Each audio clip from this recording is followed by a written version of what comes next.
శ్రీరామ్ అనుకుంటా రాళ్లతో, జై శ్రీరామ్ అనుకుంటా రాళ్లతో కొట్టడం, జై శ్రీరామ్ అనుకుంటా రాళ్లతో కట్టెలతో ఇసరడం. ఇప్పుడు రోడ్డుకు మనము గ్రామ పంచాయతీకి సంబంధం, రోడ్డు చర్చి పెద్ద మనుషులకు సంబంధం. యూత్ అంతా ఎందుకు రావాలి? రావద్దు కదా. మేము ఆడికైనా బతిమలాడినాం, అన్నా వద్దన్నా పిల్లలు రెచ్చగొట్టకన్నా ఎందుకు రెచ్చగొడుతున్నావు అని వంగవాడి కాళ్ళు కూడా మొక్కిన, సర్పంచ్ నీ కాళ్ళు మొక్కుతానని కూడా మొక్కిన. విజిల్ వేసాకలు అందరు ఉరుకొచ్చి జై శ్రీరామ్ అని కొడుతూనే ఉరిగా రాళ్ళతో. సర్పంచ్ ఎంపీటీసీ ఇద్దరు సర్పంచ్ మైసయ్య, కుమ్మరి చీను, ఇదిల కంటి గోపాలు, వీళ్ళు కలిసి రెచ్చగొట్టి పిల్లలను కొట్టిపించారు. 100 మంది అక్కడ పిల్లలు, 200-300 మంది. మా పిల్లలు 7-8 మంది పిల్లలం, మేమిద్దరం ఆడపిల్లలం ఉన్నాం. అందులో రెచ్చగొట్టి జై శ్రీరామ్ అనుకుంటా కొట్టిరు. జై శ్రీరామ్ అనుకుంటా సిల్వ మీదకి పైనకెక్కిరు, చర్చి పైకి ఎక్కి స్టార్ అంతా జింపేసిర్రు, డోర్ ఇరగొట్టిర్రు, తన్నిర్రు. ఇట్లా రాళ్లతో కొడితే డోర్ ఇరిగి కింద పడ్డ చర్చిలో. చర్చ్ అన్ని రాళ్ళే, రేకులు వలిగిపోయినాయి, రేకుల మీదకి వెళ్ళి కింద పడ్డాయి రాళ్ళు. మేము కూడా చనిపోయినాం అనుకున్నాం. ఇక డోర్ ఊసి కింద పడంగానే చనిపోయినాం రా, ఇక మేము కూడా బ్రతకము అని అనుకున్నాం. ఇంత చిన్న రోడ్డు విషయంలో ఇంత పెద్ద ఎత్తున దాడి ఎందుకు చేయాల్సి వచ్చింది? వాళ్ళు మీరెందుకు టార్గెట్ చేసుకున్నారు? మేము రోడ్ వేయకు, పాత రోడ్ ఏడుకుందో ఆడికి వేసుకో, ఇక్కడ మాకు చర్చి మెట్లు కట్టుకోనికి కావాలి కదా, మాకు చర్చి స్థలం కాడికి ఇడిసబెట్టమంటేనే ఈ గొడవ.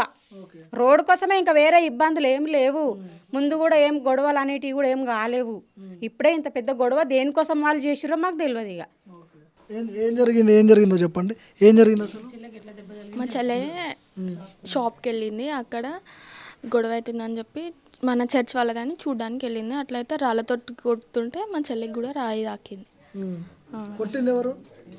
బీసీ బాయ్స్ అందరు రాళ్ళతోటి కొట్టడం వల్ల ఎవరు కొట్టారో తెలియదు, కానీ బీసీ బాయ్స్ మొత్తం కొట్టారు. మాకు న్యాయం జరగాలి, మా వాళ్ళు ఏ తప్పు చేయకుండా జైలు ఉంటున్నారు కాబట్టి వాళ్ళ ఇంటికి రావాలి. వీళ్ళు తప్పు చేసిరు కాబట్టి జైల్లోనే ఉండాలి, శిక్షించాలి వాళ్ళని. బయట ఉన్న వాళ్ళు కూడా ఇంటికి సేఫ్గా రావాలి మా వాళ్ళు, అంతే కోరుకుంటున్నాం మేము. మీకు దెబ్బ తగిలిందా ఇక్కడ? ఎట్లా, దేంతో కొట్టారు? రాయితోటి. మా ప్రాణాలు అరచేతిలో పట్టుకొని నిలబడ్డాం సార్. గొడవ అయిన రోజు ఆడపిల్లలమైతే బిక్కుబిక్కుమంటూ ఏడుస్తూ ఉన్నా కూడా అసలు వినలే వాళ్ళు.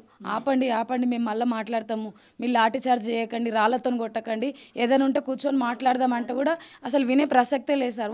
వాళ్ళు వాంటెడ్లీ ప్రిపేర్ అయిపోయి కట్టెలతోని రాళ్ళతోని ప్రిపేర్ అయ్యి అప్పటికప్పుడు కట్టెలు రాళ్ళు తీసుకొచ్చి విపరీతంగా దాడి చేసిర్రు రెవెనస్సుల మీద. పిల్లలను అయితే కింద లేదు పండబెట్టి తొక్కిరు.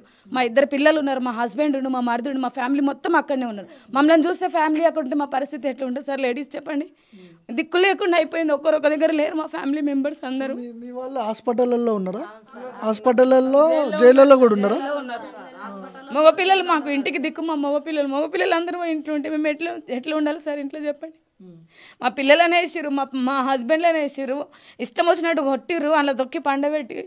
పిల్లలకు చాలా దెబ్బలు తగిలినాయి, పెద్దవాళ్ళకి దెబ్బలు తగిలినాయి. వాళ్ళు ఎవరు చూసుకుంటారు సార్? ఇంత జరుగుతున్నా మరి పోలీసు వాళ్ళు ఏం యాక్షన్ తీసుకుంటారు? వాళ్ళిద్దరే ఉన్నారు సార్ అక్కడ, వాళ్ళిద్దరే ఉన్నారు. వాళ్ళు ఏం చేస్తారు సార్? వాళ్ళు 200 మంది, ఇద్దరే పోలీసులు ఉన్నారు ప్రజెంట్గా అక్కడ. ఆ గొడవ అంతా అయిపోయిన తర్వాత 100 నెంబర్కి కాల్ చేస్తే అప్పుడు వచ్చారు వాళ్ళంతా. దారుణం అంటే దారుణం సార్, ఎక్కడ జరగలే ఇంత కర్ఫ్యూ జన్వాడలో, ఎప్పుడు కూడా జరగలే. దారుణంగా అంటే దారుణంగా వాళ్ళు దాడి చేశారు చర్చి మీద.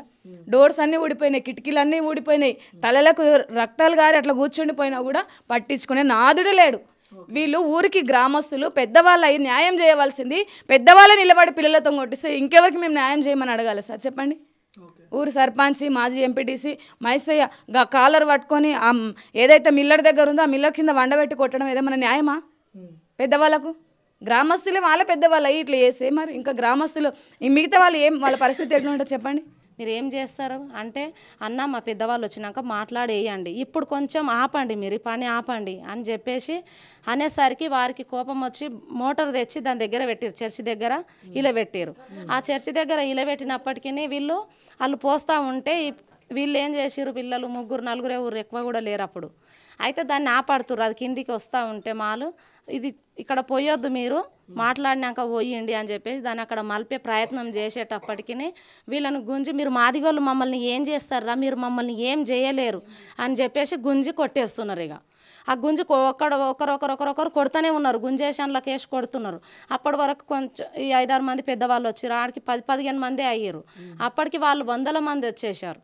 ఆ 100 మంది వచ్చేసి రాళ్ళు తీసుకొని అవి తీసుకొని కొట్టేస్తూనే ఉన్నారు. ఇక రోడ్డు గురించి గొడవ అయింది ఇది? ఇప్పుడు ఇంతకుముందు రోడ్డు అంతే ఉందా, ఎక్స్టెండ్ చేసిరా ఏమన్నా? రోడ్డు ఇంతకుముందు ఎంత ఉంది రోడ్డు? ముందు 12 ఫీట్లు ఉంది, చర్చి ముందల లేదు రోడ్డు, అక్కడ సైడ్ ఉంది. అంటే అక్కడ సైడ్ ఒక 14 ఫీట్ల అవతల ఉంది రోడ్డు, ఫస్ట్ ఉన్న రోడ్డు.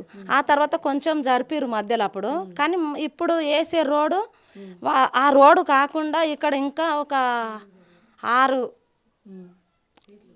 ఫీట్ల వరకు వేస్తామని జరుగుతారు. చర్చి ముందుకు వస్తుంది రోడ్డు, చర్చి కానే వేస్తాం మేము రోడ్డు, మీరేమో వేయొద్దని. మేము వేయొద్దు అని చెప్పి మేము బతిమాలినాం కూడా. వద్దన్నా వేయకండి అన్నా, కాలు మొక్తామన్నా, గొడవ చేయకుండా అన్నా వద్దన్నా అని చెప్పేసి కూడా మేము బతిమలాడుతూనే ఉన్నాం. బతిమలాడినప్పటికీ వాళ్ళు వినకుండా మీరు మమ్మల్ని ఏం చేయలేరు, మీరు ఎంతమంది ఉన్నారు, మేము 100 మంది ఉన్నాము అని చెప్పేసి చీటీలు కొట్టుకుంటా ఉర్రు. మీరు మాదిగోళ్ళు మమ్మల్ని ఏం బీకలేరు, ఏం చేయలేరు. అంటే కొంతమంది మీరు రాళ్ళు వేసిర్రు, చర్చిలో నుంచి బయటకు రాళ్ళు వేసిర్రు అని చెప్తున్నారు. లేదు సార్, ఏమే మీరే రాళ్ళు వేసిర్రు అని చెప్తున్నారు. మేము రాళ్ళు ఎవరు వేయలేరు, వీళ్ళు ఆపే ప్రయత్నం మాత్రమే చేస్తుర్రు. అది మాల్ కింద పోస్తూ ఉంటే, ఆ మిల్లర్ల నుంచి కిందికి వస్తూ ఉంటే అది అక్కడ మలుపుతా ఉర్రు. వద్దన్నా వద్దు, మేము పెద్దవాళ్ళు వచ్చినాక మాట్లాడేద్దామండి, వద్దు ఇప్పుడు బంద్ చేయండి, మీరు బంద్ చేయండి అనే ప్రయత్నంలోనే ఉన్నారు. మీరు ఇట్లా ఆపడతారా, మీరు మమ్మల్ని ఏం చేస్తారు మేము వేస్తే అని చెప్పేసి దౌర్జన్యం చేసి రాళ్ళ తీసుకొని కొడతా ఉన్నారు. ఇక రాళ్ళ తీసుకొని కొడతానే ఊరు అదంతా మాల వేసేది వేస్తూనే ఉన్నారు. ఆడ వేయొద్దు అని చెప్పేసి మేము బతిమలాడుకుంటున్నాం. అప్పటికే రాజా అనే వ్యక్తికి నెత్తి వలిగిపోయింది రాళ్ళతో కొట్టడం వల్ల. రాళ్ళు కట్టెలు పీటర్ను చర్చిలో ఉండాయన వెళ్ళి వీళ్ళు చర్చిలో దాసుకురు. పాత చర్చిలో అందరు దాసుకొని డోర్ పెట్టుకున్నాక ఇంకోటి కొత్త చర్చి నడుస్తుంది. ఆ కొత్త చర్చిలోకి వెళ్ళి దాసుకున్నప్పటికీ లాజర్ అనే వ్యక్తిని అందులో లోపలికి వీళ్ళందరూ దొచ్చుకొని వెళ్ళి దాడి చేసి కొడితే కృష్ణ అనే వ్యక్తి ఏం చేసిండు, అతను కొడుతురు కదా అని అతను చేయి పట్టి అక్కడ లాగేసుకునేసరికి ఆ కృష్ణను బయటికి చర్చి లోపల నుంచి బయటికి తీసుకొని వచ్చి వాళ్ళు 100 మంది ఉన్నారు. ఆ 100 మంది గుంజుకొని వచ్చి ఆయనను కింద పడేసి కట్టెలతోటి రాళ్లతోటి ఆయనను కొడతా ఉంటే గొడవలు ఉన్నాయి మీకు వాళ్ళకి? ఏం గొడవలు లేవు సార్, ఏం గొడవలు లేవు. ఆ గొడవలు లేకుండానే వాళ్ళు కొట్టేస్తూ ఉంటే నేను అప్పుడు కొడుతున్నారు కదా ఈయన అన్నను గుంజుకొచ్చి బయటేసి కొడుతురు అని చెప్పేసి నేను ఇక్కడ ఆపడతా ఉన్నా. అప్పటికి పాత చర్చిలకు రాళ్ళు కొడుతురు. వద్దు బాబు కొట్టకండి, వద్దు. అక్కడ లలిత సర్పంచ్ భర్త నరసింహ కూడా ఉన్నాడు. ఎవరెవరు ఉన్నారు మీ మీద దాడి చేసిన దాంట్లో? ఏ పార్టీ వాళ్ళు ఉన్నారు? బీజేపీ పిల్లలు అయితే బీజేపీ పిల్లలే, యూత్ మొత్తం బీజేపీ పిల్లలను పిలిచారు. ఆ యూత్ మొత్తం బీజేపీ వాళ్ళు ఒక 200-300 మంది ఉన్నారు పిల్లలు.